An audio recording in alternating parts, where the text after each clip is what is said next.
Olá, gente mais que boa, tudo bem? Graças a Deus. Mais um dia, né? Mais um dia vencido. Graças a Deus por isso. A única certeza é que Deus tem feito promessa e tem cumprido todas elas. Desde a semana passada, nós temos falado sobre essas promessas, né? Começamos na promessa de um povo e fomos até ontem falando sobre a promessa da edificação da igreja. Hoje nós vamos falar mais um pouco sobre a edificação da igreja. É um assunto muito complexo, né, e muito grande para nós esgotarmos ele, e com certeza hoje também nós não esgotaremos. Mas o verso lá diz o seguinte: também eu te digo que tu és Pedro, e sobre esta pedra edificarei a minha igreja, e as portas do inferno não prevalecerão contra ela. Está lá em Mateus 16, 18. Meus irmãos, essa promessa tem implicações enormes para todos nós que somos seguidores de Jesus Cristo. Construirei minha igreja.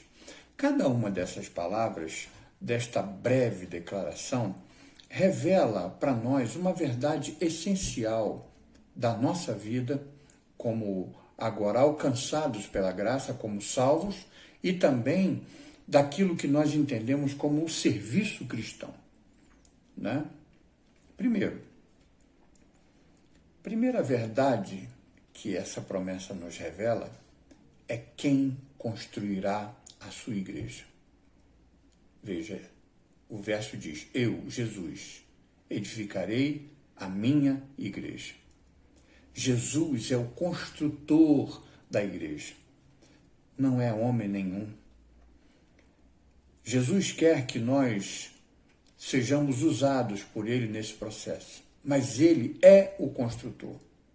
E Paulo entendeu muito bem essa declaração de Jesus, quando ele diz: de acordo com a graça de Deus que me foi dada, como sábio mestre em obras, pus os alicerces. Ele escrevendo a sua primeira carta aos Coríntios, capítulo 3, verso 10. Pela graça de Deus, Paulo serviu ao Senhor. Enquanto Paulo proclamava Cristo, o Senhor estava usando ele para estabelecer o fundamento, Cristo, em vidas que estavam sendo salvas e em igrejas individuais que estavam sendo iniciadas. Uma segunda verdade que nós podemos destacar é que a promessa de Jesus revela a certeza de que sua igreja está sendo construída. Certamente edificarei minha igreja. E aqui não há espaço para dúvidas. Jesus fará o que ele promete, e sempre tem feito isso, e não é nessa promessa que ele vai falhar. A única questão para nós é: será que nós vamos estar disponíveis ou não como parte desse maravilhoso processo? Como um grande privilégio que Jesus pode nos dar de poder participar de todo esse processo de construção da igreja dele? O Senhor quer nos tornar utilizáveis no seu serviço. O Senhor quer nos usar na sua obra. Santificado e útil para o Mestre, preparado para toda boa obra.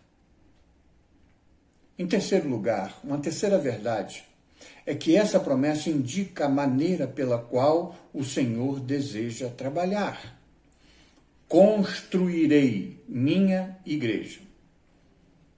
E como qualquer projeto de construção, existem aspectos de forma quantitativa, mas também há aspectos de forma qualitativa.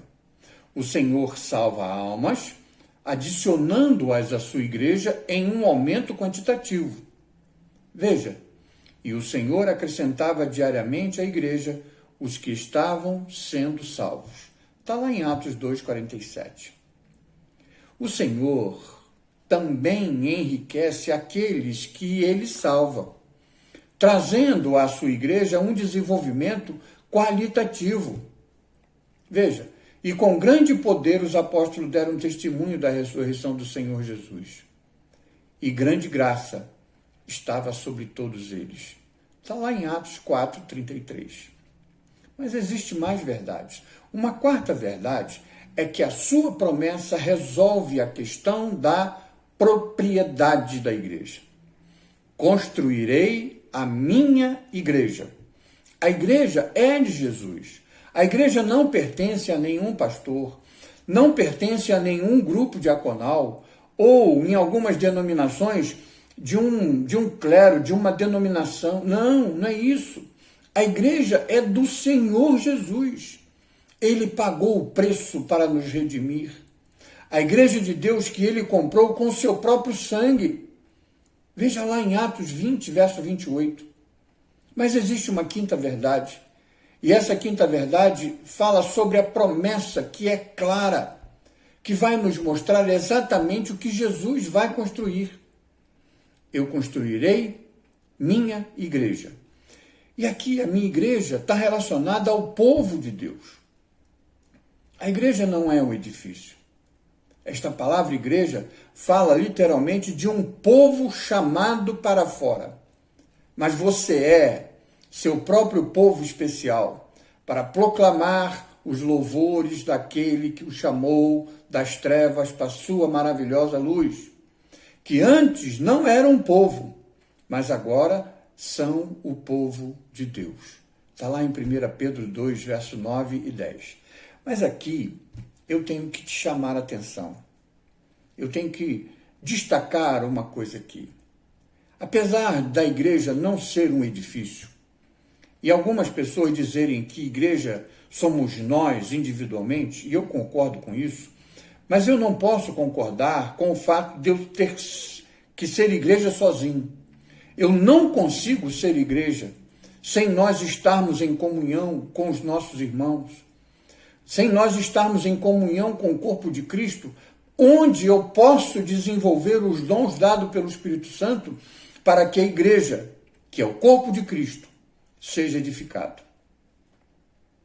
Eu louvo e honro ao meu querido Senhor Jesus, porque Ele mesmo é aquele que edifica a sua igreja. E eu descanso na certeza de que essa tarefa de edificação da igreja está sendo cumprida, não só na forma quantitativa, mas também qualitativamente. Somos igreja, um povo redimido que pertence a Jesus.